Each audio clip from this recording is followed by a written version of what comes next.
ఏ మాట్లాడినా గట్టి ఎదురుదాడి చేస్తే డైవర్షన్ పాలిటిక్స్ జరిగిన తప్పు ఒప్పుకోరు.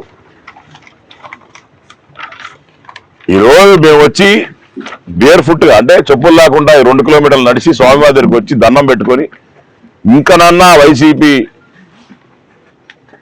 ఎవరైతే కోవట్లు ఉన్నారో వాళ్ళకి బుద్ధియాలు స్వామి అని చెప్పి అటు శివుణ్ణి ఇటు వెంకటేశ్వర స్వామి కోరుకోవడం జరిగింది. అంతేకాకుండా మొన్న చూస్తే కాళహస్తిలో 2020 నుంచి 2022 వరకు 24 వరకు క్షమించారు 24 వరకు ఎవరైతే ఆ డోలేబాబు బేస్తున్నాడో అతనే ఇక్కడ కాణిపాకం అంతా సప్లై చేస్తున్నాడు. నేను మా ప్రభుత్వాన్ని ప్రశ్నిస్తున్నా.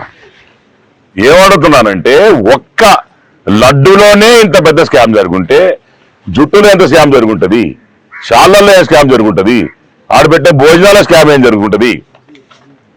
ఇలాంటి ఎన్నో స్కామ్స్ వీళ్ళు 100% చేస్తున్నారు. ముఖ్యమంత్రి చంద్రబాబు నాయుడు గారిని అలానే ఉప ముఖ్యమంత్రి పవన్ కళ్యాణ్ గారిని అన్న లోకేష్ అన్న గారిని నేను వాళ్ళని కాల్లో పెట్టుకొని అడుగుతున్నా. ఎందుకంటే దయచేసి ఇంకా కూడా చాలా జరిగి ఉన్నాయి. మీరు కానీ ఇదే రకంగా చేసుకుంటా పోతే మీకు మాత్రం దేహ శుద్ధి మాత్రం తప్పదు. ఓపెన్ గా చెప్తాను, దేహ శుద్ధి తప్పదు.